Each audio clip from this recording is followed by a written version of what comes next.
What's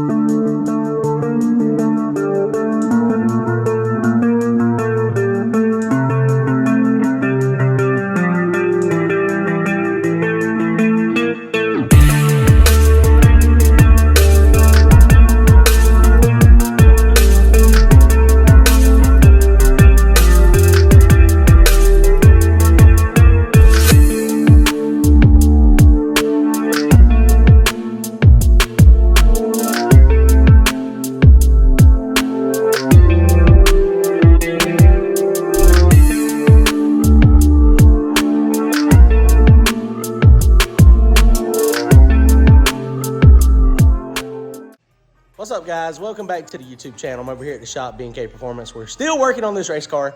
Day number 522, it feels like.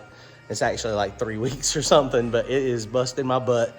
But we're making progress. So we got all the wiring out of the race car yesterday, the old race car. We found those few issues. So it is a good thing that we decided to finally go ahead and put that car on the back burner for a little while. And we'll make some modifications to it later. And I think it's gonna be a drag and drive car. But for right now, we're gonna be working on this one. Let's get the wiring done, or at least getting the wiring started, and see what we can get accomplished. Go to turbojohnracing.com, grab some merchandise, comment, like, and subscribe. Thanks, guys. Go get them while they're hot, guys. This will be the last time this car is on a t-shirt for at least a year or two until we turn that car into a drag or drive car. All right, guys, so you can see we got the switch panel up yesterday. I was sitting in there, we put it in the middle. Brian just basically put a couple self-tappers into the roll cage, so that was good. We got this thing mounted down here. So this is all nice and tidy. This wiring basically just zip ties up to the cage here. So, I mean, that was super easy, super user-friendly. We got a ground down here that we'll end up having to mount. They had a stud welded out right here. I don't know if I'm gonna do that or not. May cut that one off and just do another plate.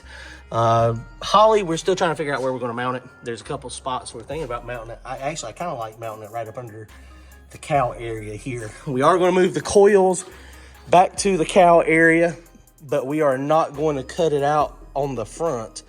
I think what I'm going to end up doing is mounting the coils in here. I'll end up cutting this piece off on the top, mount the coils, and then do like an oval here.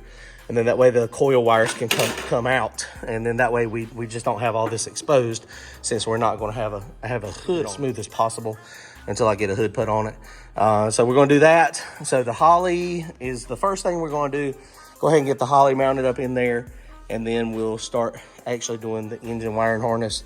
Engine wiring harness is a hot mess back here.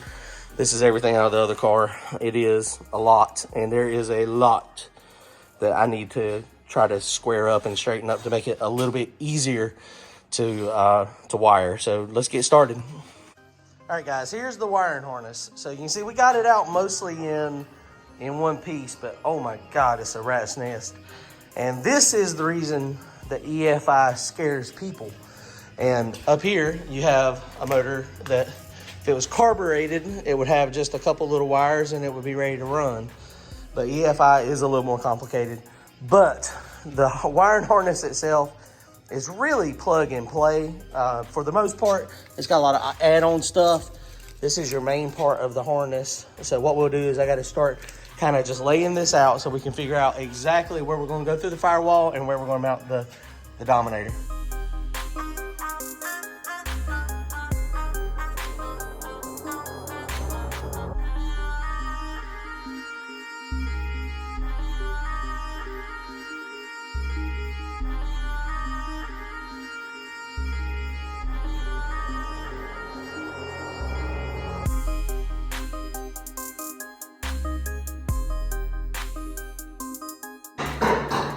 All right, guys, so we have untangled most of this mess.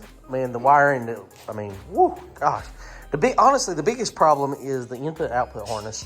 When I did the input, I had a Holly HP to start with, so I only had the input-output harness that was available. And so now that I've got a Dominator, I could actually just scrap that stuff. But I was able to get it mostly untangled and rewired.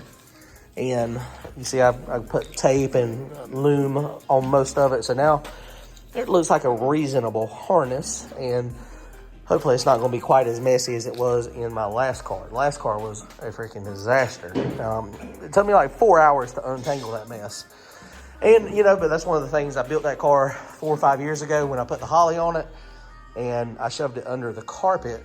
And, you know, it was just one of those things that was out of sight, out of mind. And luckily I had good enough connections, remarkably, that I didn't have any problems out of it, you know, because the way it was going to be a nightmare to chase down at the track. So we're going to try to make this one a little more user-friendly because, you know, it's one of those things when you're at the track, you're drag racing, things break, wiring breaks, things have problems, and you want to be able to figure out how to fix it relatively quickly.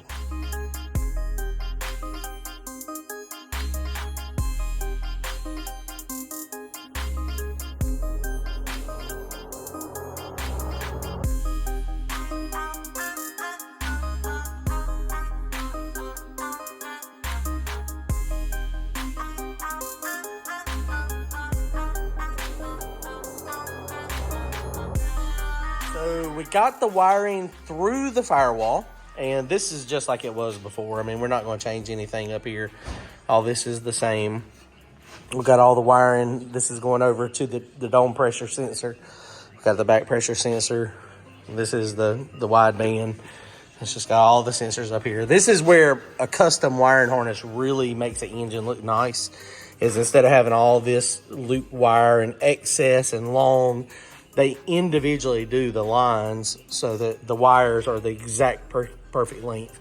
And then, of course, they label them good, which I've got these things. I used to make these and sell them, but I don't have any more. I need to maybe start doing those again.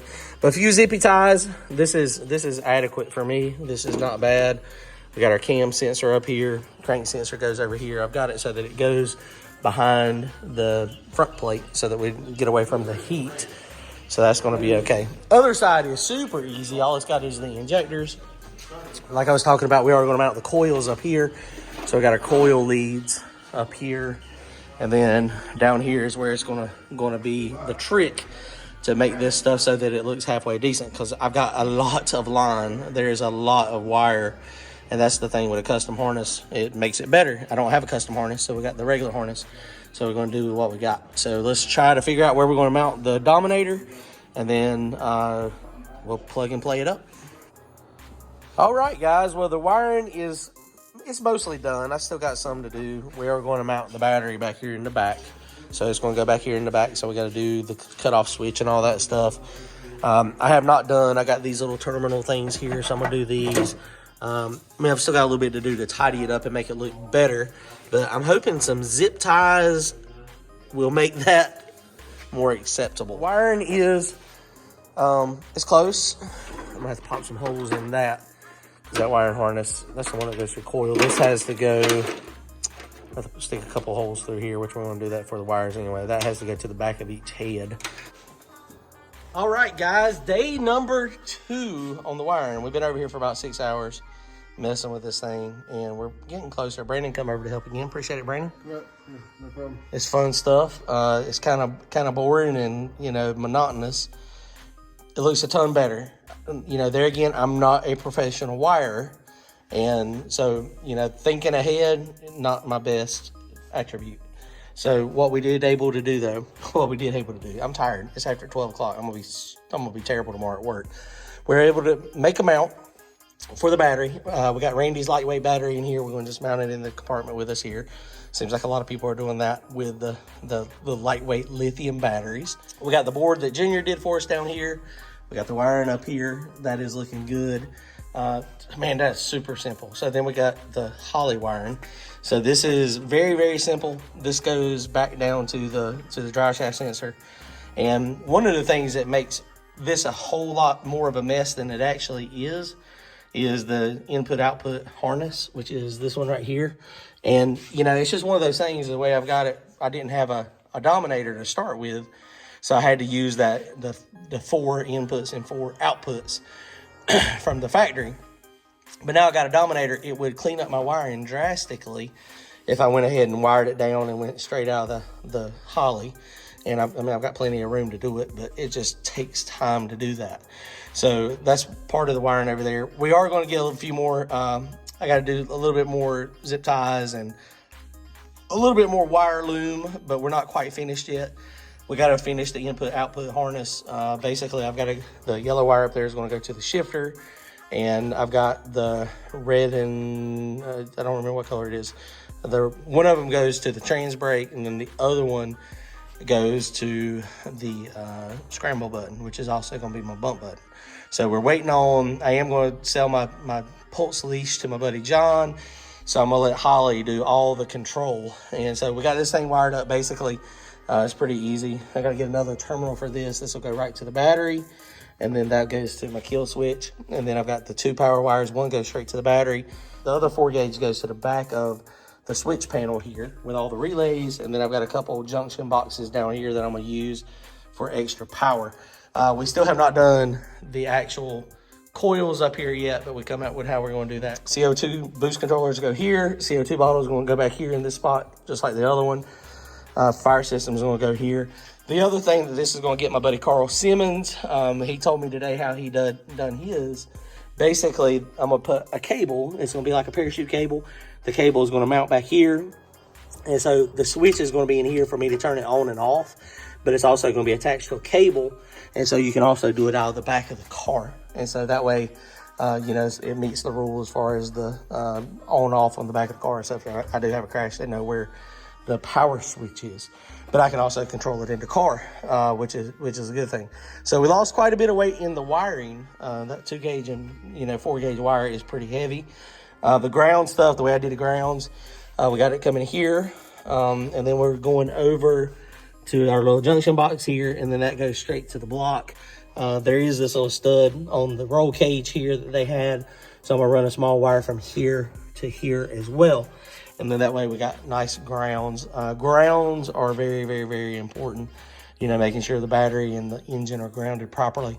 The wiring harness for the coils, once we hook that stuff up, they'll ground to the back of the cylinder head, and then you'll be set there. All right, guys. Well, that's going to wrap it up tonight. We're making progress. I mean, it doesn't look like a lot, but it actually is. It is a lot. And the wiring, since I can't cover it up, when I get done with this area over here, a lot of this stuff is going to be more in loom. And, you know, with the loom, it'll still be a lot of loom, but it won't be a rat's nest of wiring like we had in the other car. All right, guys, comment, like, and subscribe. We'll see y'all soon. Thanks.